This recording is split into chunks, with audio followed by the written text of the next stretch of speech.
के हवाले से ये बड़ी खबर आ रही है। बिहार में इंडिया अलायंस में कुछ भी ठीक नहीं है। कांग्रेस और आरजेडी के बीच सीटें तय ही नहीं हो पा रही हैं।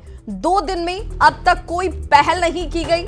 कांग्रेस और आरजेडी के बीच बातचीत जो है वो बंद हो चुकी है। सूत्र ये कह रहे हैं कि कोई बातचीत इन पिछले 2 दिनों में हुई ही नहीं, जिसकी चर्चा की जा रही थी कि भाई बहुत जल्द सीटों की संख्या जो है वो शेयरिंग के तौर पर सामने आ जाएगी। आरजेडी ने कांग्रेस को 6 सीट ऑफर की है।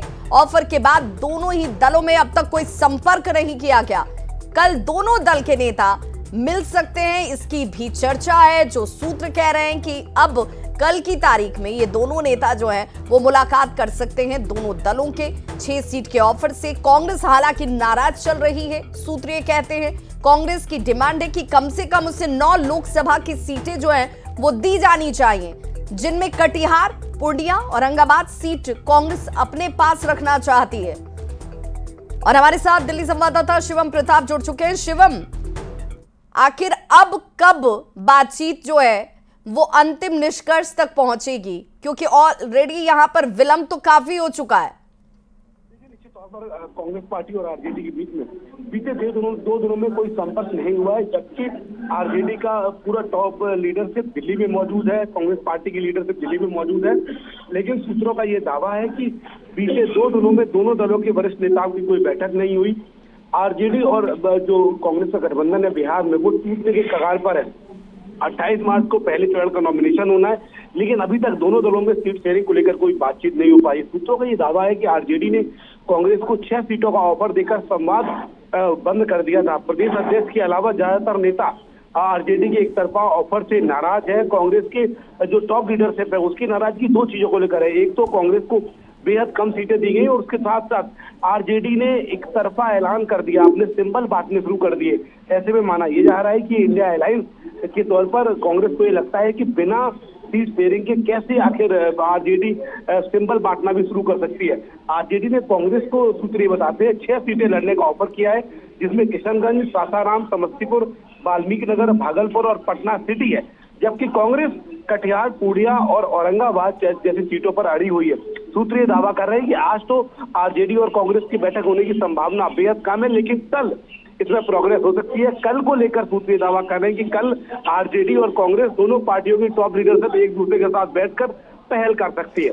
शिवम, जरा ये बताइए कि क्या इस पहल के बाद कांग्रेस ये उम्मीद कर रही है कि इस 6 वाली सीटों की संख्या बढ़कर 9 तक पहुंच जाएगी, या कांग्रेस इस बात पर अड़ी हुई है कि भाई अगर आप नहीं बढ़ते हैं तो फिर ये रास्ते भी अलग हो सकते हैं? कांग्रेस पार्टी ने ये साफ कर दिया है, कांग्रेस हाईकमांड ने जो प्रभारी है मोहन प्रकाश, उनको ये साफ कर दिया है कि कांग्रेस बिहार में 9 सीटों से कम पर लड़ने नहीं जा रही है। और 9 सीटों में भी जो 3 सीटों का मैंने दावा किया, उन तीनों सीटों को कांग्रेस चाहती है। कांग्रेस की जो टॉप लीडरशिप है उसको लगता है कि समय समय पर बिहार में आरजेडी को लेकर पार्टी ने खूब त्याग और कुर्बानी दी है, लेकिन ये समय ऐसा है जब लड़ाई आर पार की है। ऐसे में कम से कम 9 सीटें कांग्रेस पार्टी लड़ना चाहती है। उनमें भी जो 3 सीटों का मैं लगातार जिक्र कर रहा हूं, इन पर कांग्रेस पार्टी का मानना यह है कि पहला हक कांग्रेस का है। यही एक वजह है कि गठबंधन भी टूट सकता है। इस तरीके की तमाम अटकलें हैं, क्योंकि दोनों पार्टियां।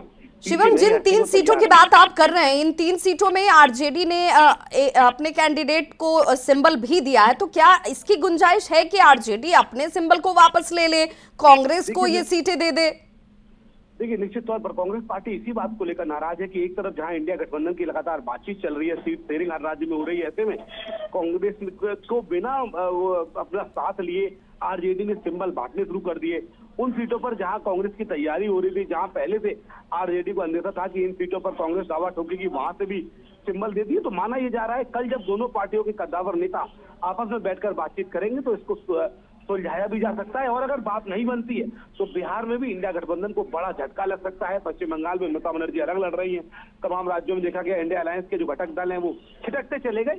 ऐसे में बिहार को लेकर न सिर्फ कांग्रेस पर बल्कि यानी कि कल के दिन का इंतजार करना होगा। शिवम, कल का दिन निर्णायक हो सकता है, चाहे वो सीटों की संख्या की तस्वीर साफ हो जाने से लेकर हो या फिर इंडिया गठबंधन के बिहार में भविष्य को लेकर हो। बहुत बहुत शुक्रिया शिवम तमाम जानकारी के लिए।